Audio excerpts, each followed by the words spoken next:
So then, we are back with more understandings from the Renewed Covenant, from the Aramaic English translation of the Word. This translation comes from the original manuscripts of the prophets of Israel, from the prophets of old, from the prophets of Yahweh. And regarding these prophecies, we can determine the time that we are in terms of then the time of the end. Yeshayahu, the 61st chapter, indicates the time of rebuilding, where then you combine with the Messiah. And he said in Yeshayahu, the 24th chapter, regarding the time of the end, that they would experience wars and rumors of wars, but the time was not yet. In the 24th chapter, from 6th and 7th verses, you find the gap where then the restoration would take place. And during this time, then the harmony during the time of Shlimon, in combination with the time of Shaliach Shaul, would then be combined. Because the Messiah came and he brought the first anointing for the second tabernacle service, where his people would go around the world and form holy cities. That's where you find in the 61st chapter, the cities laid waste. Those were the holy cities, speaking of the future, because the context of the prophecy is the city of God. First founded in the desert, later onto the promised land. Then, when you read Yeshayahu, then you understand what Shaul the Shaliach wrote in Hebrews, stating then the updates of the Levitical priests for the second tabernacle services, and then you find the cities. Then you begin to understand what the Messiah said. Go therefore around the world and form the holy cities, and we are during this time, and we understand the first city is going to be in the land of Kush, per prophecy,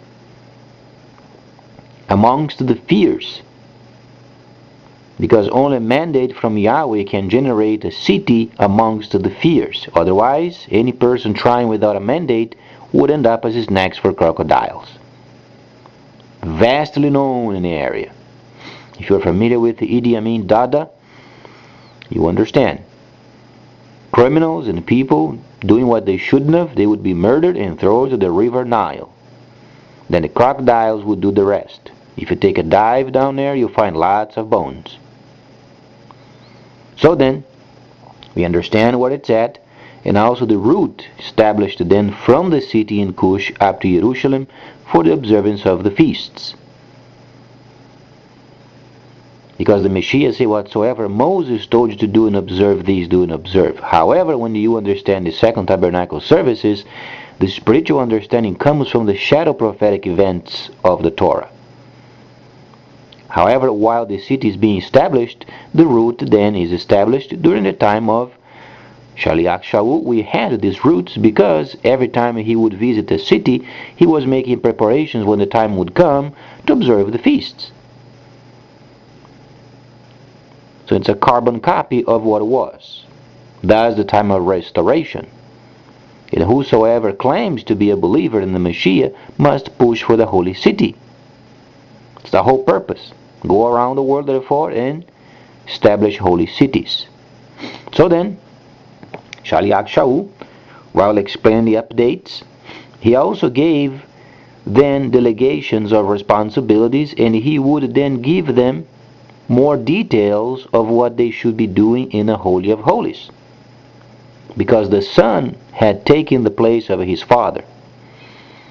During the first tabernacle services, his Father was in charge. During the second tabernacle services, then his Son would be in charge, because the authority was given to him in heaven and in the earth. Then you begin to understand a transfer of power from the first and the second, because then the Messiah would deal with Gentiles. And then the objective of the whole understanding of the holy cities is then preparing the world for the autumn feast. There is no other name other than the autumn feast. Pagans, they tend to have other names for then the time of the end or the final combat. The name is simply autumn feast.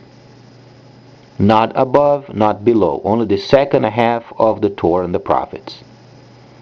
Maintain simple as you can, so then we don't get ourselves overly excited because of the combat to come at the end. Don't be concerned with those. The objective at the moment is then understanding the Holy City and then pushing for it. So then the world then can experience a gap of time of peace and reconstruction.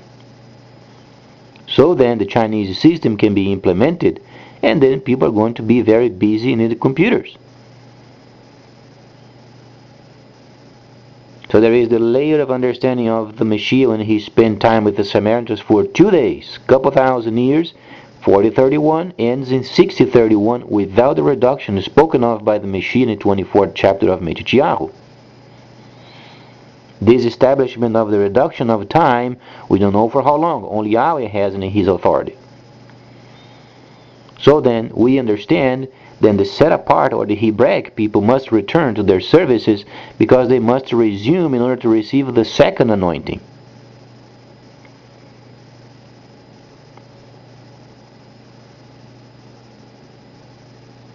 So then we begin to understand the simplicity yet the importance of these step-by-step understandings.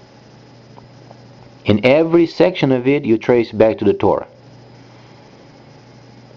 Every topic you decide when you read the Revelation or the Autumn Feast, plus the writings, you always trace back to the Torah.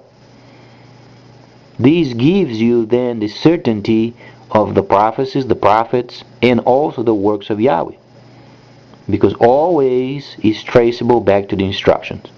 Please stay tuned. Much more coming up.